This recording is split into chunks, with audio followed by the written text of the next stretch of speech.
the trend is our friend with voter registration. What other states stand out to you in the battleground universe that show that Donald Trump and Republicans have serious momentum?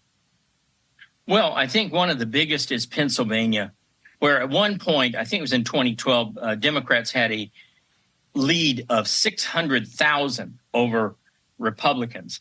And today that number is under 150,000, thanks largely to the efforts of Scott Presler. One analysis I've seen says that the Democrats would have to bank 600,000 early votes to offset the election day, the traditional election day Republican vote. That's not happening. Right now, Pennsylvania early ballot requests are trending now more toward Republicans. But in almost every state, the early ballot requests have seen a fall off by Democrats of anywhere from 5 to 11 points, whereas the early ballot requests by Republicans have seen a net gain of, 6, 7 points. So you've got a shift there of between 10 and 17 points in almost all these states. And so we're looking, for example, at Virginia, where they're actually voting. And typically what happens is you get a big burst of people voting. The first day early voting is available in Virginia, and then it begins to tail off for both parties.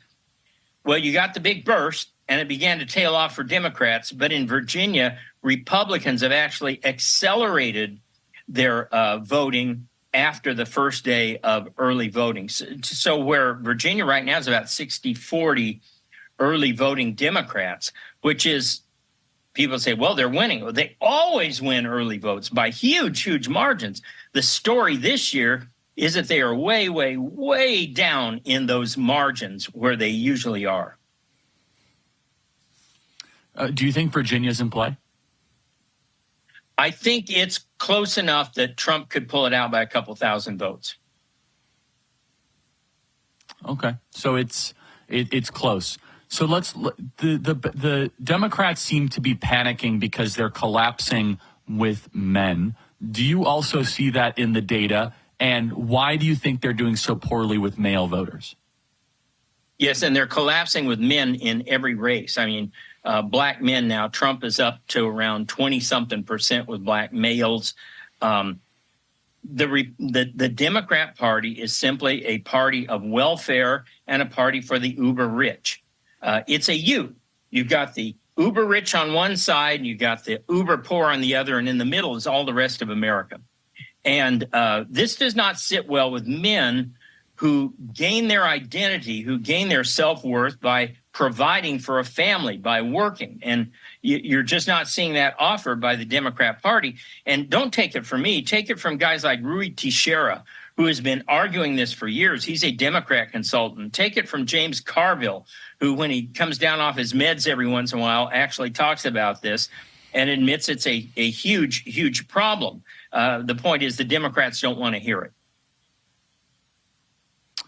And so they're bleeding in these demographics. If Kamala Harris is able, though, to run up the score with women, can the math work for her in the sense if she wins 70% of all women voters? Is there any indication that will be the case? No, because no Democrat wins women like that. In fact, Trump won suburban women in 2020 by a small amount. He wins married women. The only group he is not really popular with are the Karens, the single mothers, especially the welfare mothers who look at government as their source, their daddy. And he's not going to win them. But there's no universe in which Harris gets that kind of a advantage with women.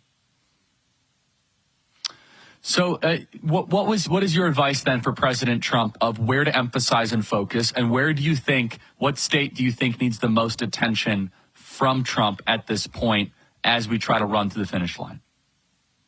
Well, the last polling I saw from all the states, especially the emphasis on the internal polling, is that he's up in every single swing state.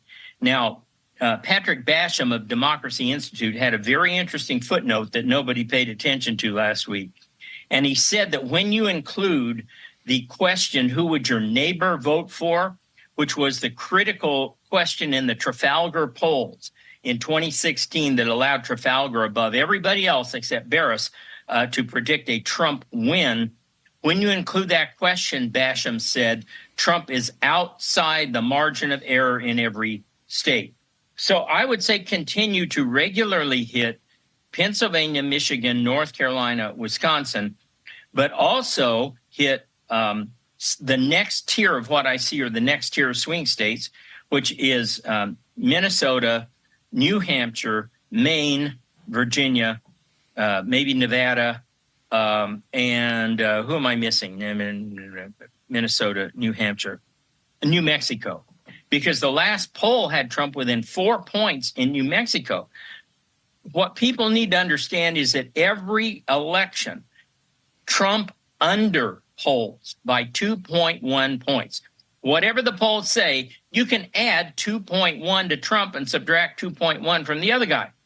So if that's the case, that means he's within the margin of error in places like Maine and New Mexico. Again, these are going to be tough because of that U-shaped demographic in New Mexico, where you have a great number of fairly wealthy people at Los Alamos and Sandia, Alamogordo, parts of Alamogordo, and then the rest of the state is very poor, and you don't have a lot of people in the middle. But nevertheless, Trump is close there.